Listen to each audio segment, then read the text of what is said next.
E aí, minha gente, tudo bem com vocês? Você está acompanhando a partir de agora o programa que traz tendências, inovação e, claro, mergulha no universo criativo. Esse é o REC aqui no Multishow. E a gente chega na área mais uma vez para trocar aquela ideia federal, mas não vou dar muito spoiler não, viu? Fica aí paradinho que a gente conta agora o que é que vai rolar no programa de hoje. No programa de hoje você confere tudo sobre o poder das novelas verticais. Vê como foi nosso bate-papo com Gustavo Vitorino da Talent. E vê o que rolou no Download for Tomorrow com o melhor do SXSW 2026. E você ainda conhece mais um trabalho escolhido a dedo para nossa seleção. E agora você confere aquele papo de responsa, viu? Eu conversei com Gustavo Vitorino, que é da agência Talent, e ele falou sobre a publicidade atual no Brasil, criatividade em tempos de inteligência artificial e outras cositas más. Confere aí.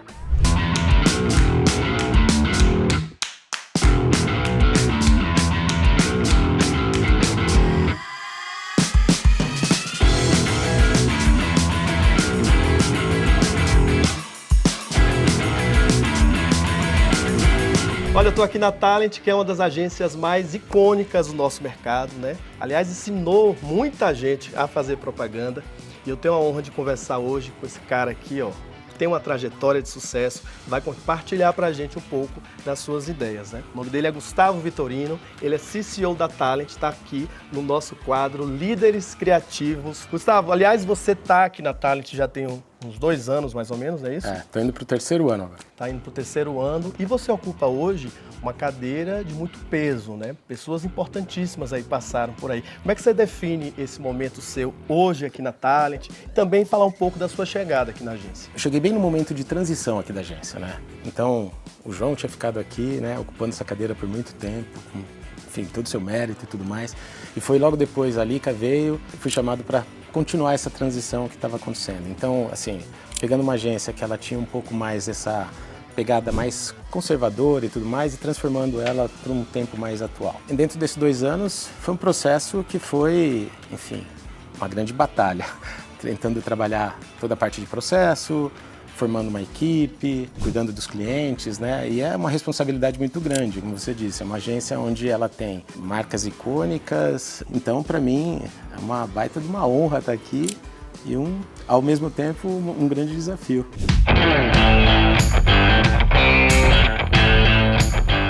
Você, como líder, está ali também puxando a criatividade da galera. Como é que você faz isso? Sou um cara extremamente acessível, transparente, que gosta de gente, então eu gosto de estar com a galera. Como é que mantém aí a consistência criativa? Hoje a gente percebe, por exemplo, que o dinheiro do off diminuiu muito, né? Já está muito mais, acho que mais dos 50% do dinheiro dos clientes já estão dentro do lado digital. E obviamente que isso deixa a sua comunicação um pouco mais difícil, porque antes, quando eu comecei, fazia um filme e todo mundo via. Agora você faz um filme, pode ser que muito pouca gente veja, mesmo que seja em TV aberta. E isso daí faz uma diferença grande, assim, porque o cliente, ele enxerga nisso uma maneira de economizar. Se por um lado ele é bom financeiramente, por outro, é muito mais difícil de você fazer algo que é memorável, que é forte.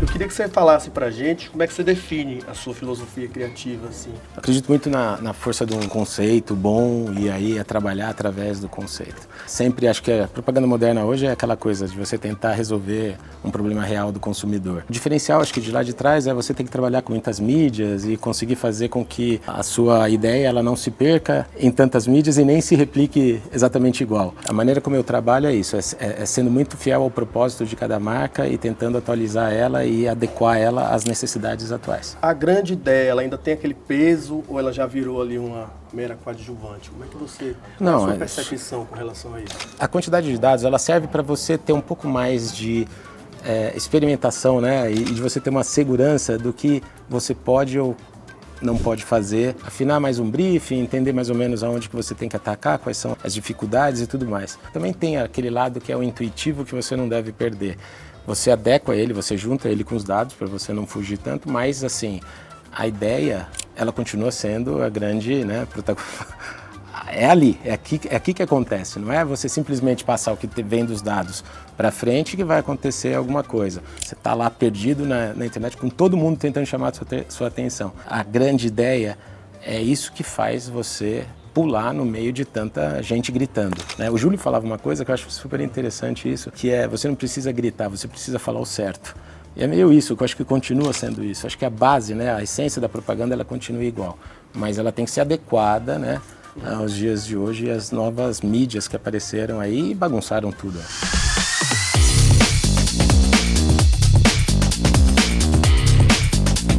Vai ser mais raro aí, os talentos criativos ou a coragem criativa?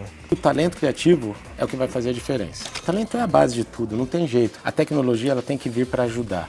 E é muito mais fácil, né, ensinar um criativo, um redator, como trabalhar com a inteligência artificial do que o contrário, de você pegar um cara que é de tecnologia, que pode manjar tudo de inteligência artificial, aí ensinar ele a redação, ensinar ele a direção de arte. Isso daí leva tempo, não tem jeito. Agora é isso, né, a capacidade de adaptação. Tem que se adaptar, tem que entender que vai estar sempre aprendendo, porque vai chegar uma atrás da outra. Vai facilitar com o tempo, né, eu imagino, mas é um pouco... Vocês, obviamente, já estão utilizando, já bastante, tem esse trabalho muito forte bastante, aqui com isso, bastante, né? Como é que tem funcionado? Não, a gente tem, sim. Eu acho que enfim, é natural do mercado. O mercado, ele se atualiza. Eu acredito nisso, né? A gente está fazendo aqui, preparando os nossos profissionais, dando cursos, trabalhando as novidades que aparecem aqui. Cada hora está mais fácil, é isso que é o ponto. A diferença de uma semana, ela é brutal. Da primeira vez que eu fiz um filme com inteligência artificial para hoje, é brutal a diferença. É brutal, é gritante a diferença. Então, assim, é inevitável. A gente vai ter que desvendar como é que vai ser as agências a partir de então, porque obviamente que isso vai mexer muito.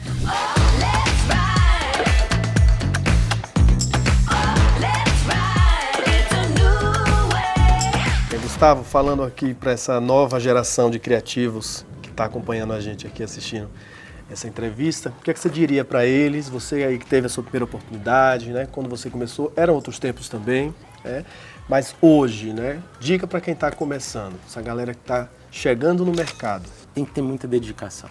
Realmente é uma profissão onde você leva super a sério, você tem que, sabe, se dedicar, você tem que encarar uma folha em branco e dali tirar alguma coisa que seja realmente criativa e vendedora. Para isso é muito suor. Você vai receber muita porrada, você vai receber muito não na sua vida. Campanhas que você tem certeza que aquilo lá vai funcionar, que vão ir bem, e você vai receber um não do cliente ali categórico e é isso, faz parte. Paixão pela profissão é uma coisa que tem que ser levado a sério. Se você não gosta, cara, nem tenta. Isso no final de tudo, depois de você levar muita porrada, você entender que o fato de você ter colocado uma ideia boa na rua, você fica feliz com isso, aquilo lá te recarrega a bateria para você poder, sabe, aguentar outros nãos, outras porradas e assim por diante. Tá vendo? Só não pode desistir, tá vendo? Então é isso, gente. Dica de mestre, dica de líder. Esse foi o Líderes Criativos e eu conversei com Gustavo Vitorino, que é CCO da Talent. Aliás, muito obrigado por receber a gente aqui. Eu te agradeço. É um prazer estar prazer aqui. Meu. Que a gente possa se encontrar aí por muito tempo, esse ano todo aí. Eu sei que tem muita coisa boa que a Talent vai botar aí na praça. Obrigado, é isso? Obrigado. Valeu.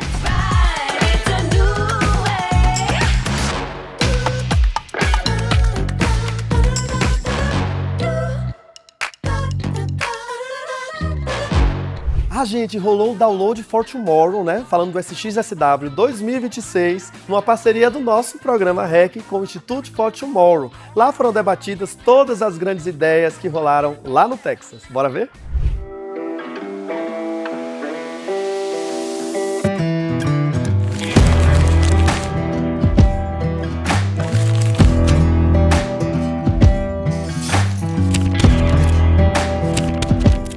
Já aterrissamos aqui, ó, no Community Creators Academy, onde está rolando o Download SXSW 2026, uma parceria do Institute for Tomorrow com o nosso programa REC. E aqui serão apresentadas algumas das novidades e ideias que foram discutidas, ó, lá em Austin, no Texas. Bora conferir?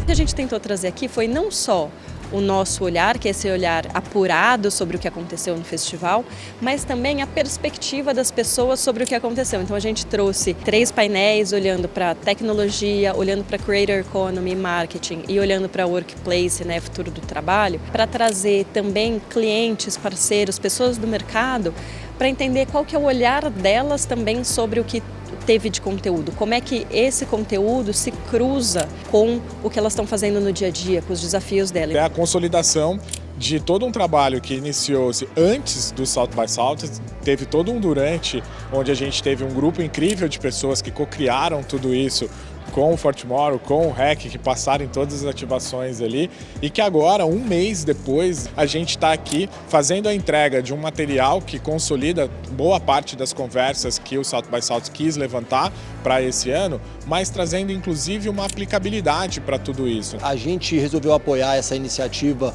do For Tomorrow para trazer um pouco da discussão aqui para a prática mesmo, né? Tem quase um mês do festival, no evento todo a gente já consegue enxergar que as pessoas estão conseguindo colocar em prática pelo menos a discussão, essa humanização das pessoas em detrimento ou em relação ao uso excessivo da inteligência artificial.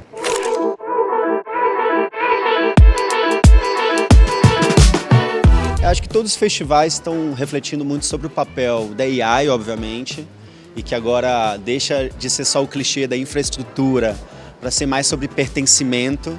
É o espaço certo, né? A community é o maior e primeiro ecossistema de conteúdo para negócios do mundo. E a turma do For Tomorrow é incrível, assim, eu acho que eu acompanho já os reports desde sempre, conteúdo que transforma negócios, que abre mesmo a cabeça para o que está vindo.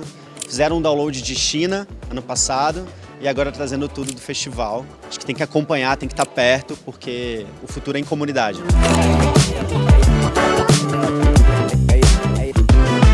Acho que a beleza ali do SGSW aqui nessa edição foi exatamente trazer o humano e não vamos automatizar aquilo que é importante, sim, vamos delegar para a IA aquilo que é talvez de escala, de volume, de quantidade e que a gente precisa entregar rápido, mas aí trazer para uma reflexão de que a curadoria humana, de que isso é importante, né, a gente ter essa imprevisibilidade do ser humano a favor, né, do movimento da sociedade.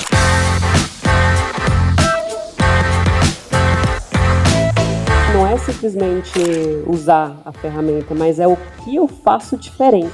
Eu acho que as pessoas ainda não tiveram esse clique, a gente não está ganhando mais tempo, a gente está trabalhando mais.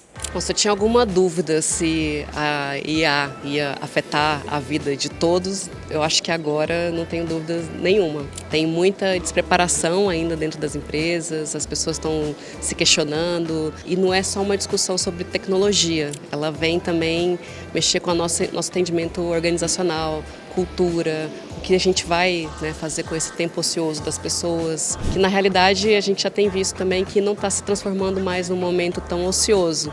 A gente acaba fazendo mais. Várias tarefas que levavam mais tempo para serem realizadas agora demandam menos tempo. E esse tempo ocioso está chegando mais trabalho. Então a gente está se adaptando a tudo isso.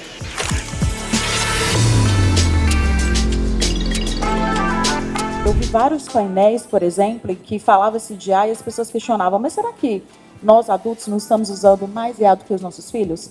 Será que a gente está na sala com presença ou a gente está ali respondendo no chat GPT para endereçar uma questão? Qual é o percentual de jovens que de fato usam tanto quanto nós? Acho que o evento aterriza um pouco de tudo que a gente viu e viveu lá em Austin, né? Sempre aquele furacão com muitas coisas e a gente volta para o Brasil pensando como endereçar, como olhar, como cuidar. Então é sempre uma oportunidade de acalmar e dizer ainda estamos a tempo. A gente brinca que para o executivo de marketing, que hoje define estratégia no país, o ano começa pós South by Southwest. Então, o ano começa agora, onde você entende como endereçar essas questões e trazer diferença para o negócio, para o business e para a companhia. A gente coloca a IA nesse lugar de vilã, de que foi a grande precursor e responsável por deixar o conteúdo pasteurizado da forma como a gente tem consumido hoje. Na verdade não é IA não, na verdade é a gente que sempre teve aquele afinco enquanto humanidade de querer procurar a fórmula mágica para tudo. Então fórmula mágica do marketing, de como que eu consigo sucesso, e aí você só pensa no gancho, pensa na trend e fica repetindo isso de forma incansável, e a IA serve como uma aceleradora disso tudo, então foi uma ferramenta que acelera. Mas os grandes responsáveis não gostam de atribuir a culpa na IA não, gostam de relembrar que na verdade a gente tem um peso muito importante nessa história.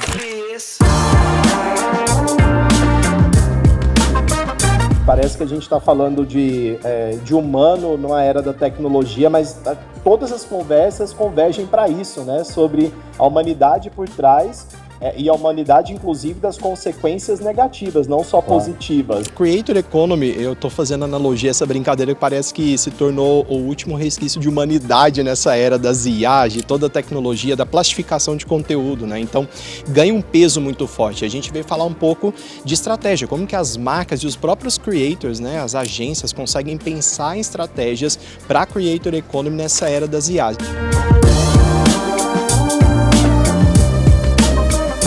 Essa ideia é que todo mundo que tivesse acesso a esse papo de hoje, tivesse acesso a esse material, pudesse a partir de amanhã já aplicar isso nas suas empresas, já começar a ver como tudo isso que a gente está falando tem de fato uma aplicabilidade nos negócios e tem esse poder de transformação. Foi uma tentativa nossa aqui, que eu acho que super deu certo, de não ter só um olhar sobre os sinais, sobre as tendências, mas também um olhar de realidade. E a gente está muito feliz dessa parceria com o REC, exatamente para mapear quem são esses nomes do mercado e ter esses nomes sentados com a gente, trazendo essa discussão e essa conversa.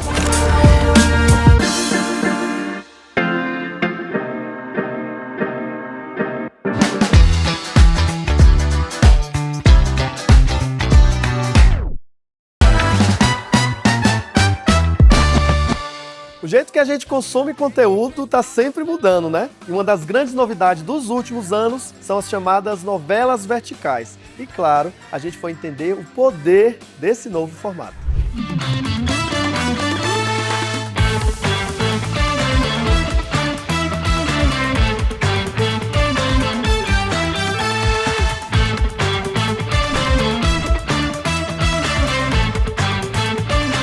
Famoso microdrama, novelinha vertical.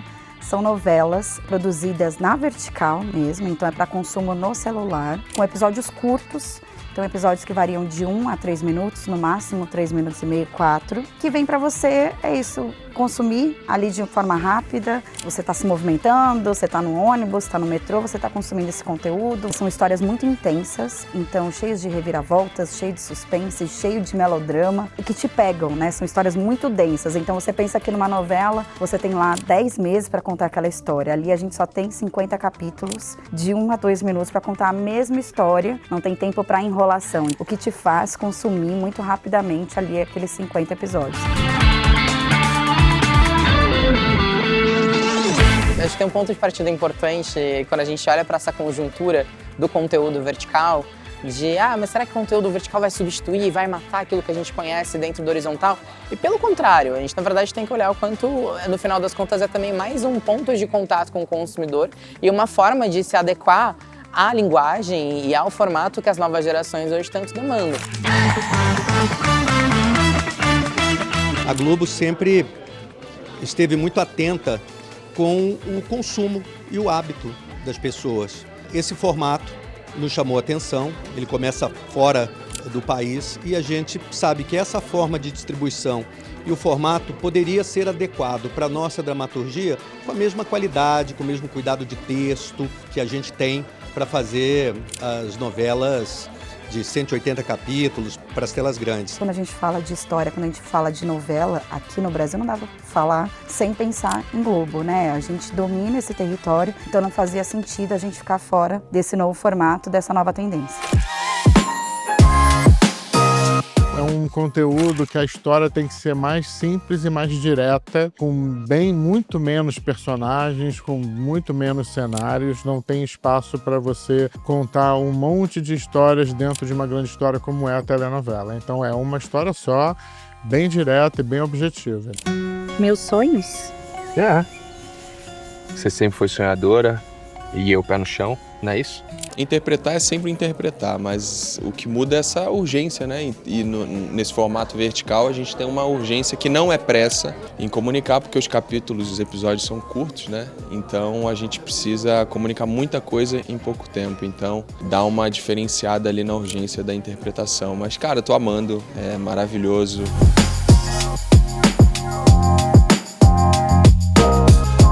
A gente já lançou alguns títulos, já conseguimos fazer alguns testes e a gente percebeu, na verdade, que o público super aderiu. Do nosso lado aqui, a gente tem uma estratégia de ter diferentes tipos de conteúdos, né? Então, a gente tem conteúdos originais, a gente tem spin-offs da novela, a gente tem novelas que são licenciadas e a gente tem novelas que a gente quer fazer em cocriação com as marcas, que são novelas de branded content mesmo, que a gente consegue construir toda uma narrativa junto. Você vai encontrar um bop que presta um trampo melhor, acredita, vai? É interessante a gente ver como a Globo vem se adaptando ao mercado e principalmente ao desejo e à jornada do consumidor, né? Eu acho que é importante a gente estar no centro da vontade, no centro da jornada do consumidor, e eu acho que as novelinhas elas vêm nesse caminho, levando a gente para realmente estar dentro do dia a dia, de quem mais importa.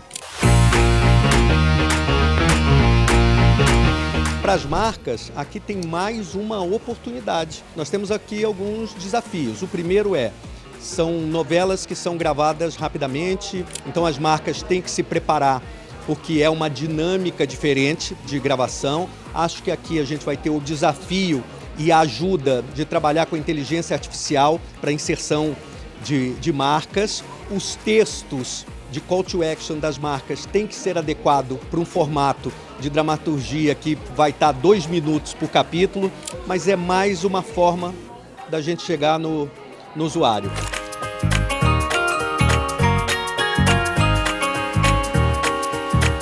O Amistel tá na TV, tá no digital, então a gente já está muito bem coberto. A gente queria entender como que a gente poderia se conectar com outro público. E a gente viu uma tendência dos microdramas, né, nas novelas verticais surgindo, crescendo a audiência, a própria Globo lançando esse formato. Então a gente entendeu que era um momento também legal para a gente entrar e testar, e experimentar, fazer conteúdo de um jeito diferente. A gente sabe que quando a gente fala de gerações Z, geração alfa, um público mais novo, é muito importante que a gente consiga se conectar com ele nessa ocasião que seria, por exemplo, oriunda aqui de uma mídia social. Ao fazer em novelas verticais, ao fazer nesse formato, a gente está conseguindo atingir esse público no momento em que ele está buscando principalmente ocasiões de entretenimento. A gente consegue então inserir a marca num âmbito muito mais verdadeiro e autêntico do que a gente estivesse simplesmente tentando conectar com ele através de mídia massiva. Os resultados iniciais são muito bons, a gente já teve ali mais de 40 milhões de visualizações nos 6 episódios da novela. Então pra gente já foi uma repercussão inicial incrível. Se a gente tiver o tom certo, no momento certo, na rapidez certa, a gente consegue obter resultados que normalmente a gente precisaria de investimento muito maior. O conteúdo vertical ele não vem para matar a horizontal, na verdade ele vem como uma lógica complementar e uma coisa não anula a outra e precisam inclusive de dependência entre elas. A gente vê agora cada vez mais uma diversidade dos tipos de consumo de conteúdo, né, audiovisual. Tem muito também conexão com o brasileiro, né? O brasileiro ama novela, ama histórias, ama romance, ama suspense. Então tem tudo a ver com a gente. Então esses números que a gente tem tido também das novelinhas, toda a repercussão, o sucesso dessas novelinhas mostram que é um formato que veio para ficar.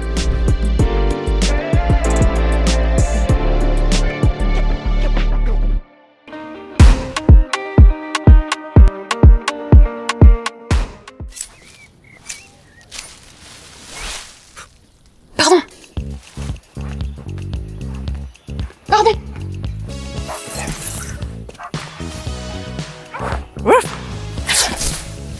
Pardon.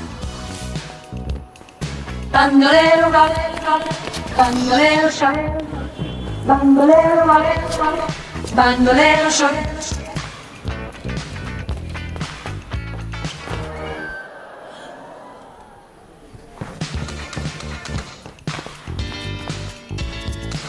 Yes, it's you. You don't stop. Come on, let's see, rock.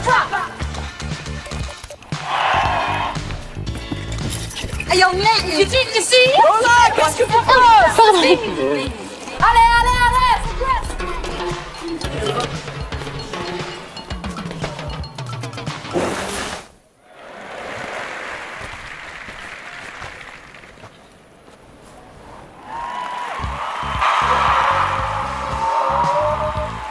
Pardon.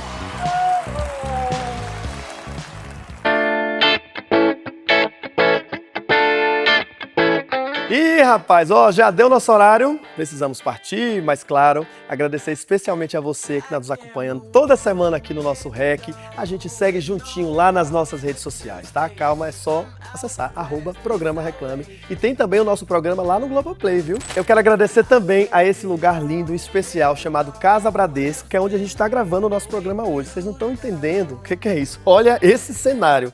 Coisa linda, né? Alto nível. Pois é, se você quiser conferir essa exposição, Sou o Outro do Outro fica até dia 27 de julho. A Casa Bradesco fica aqui na Mata SP, pertinho da Avenida Paulista. É um lugar imperdível, tá bom? Vou embora e semana que vem eu tô de volta esperando você sempre, viu? Tchau, tchau. I can't move on, baby doll. Waiting on calls, flipping through stations. I'm outclassed and it's outrageous. I'll take it all, baby doll. Whatever's been weighing you down.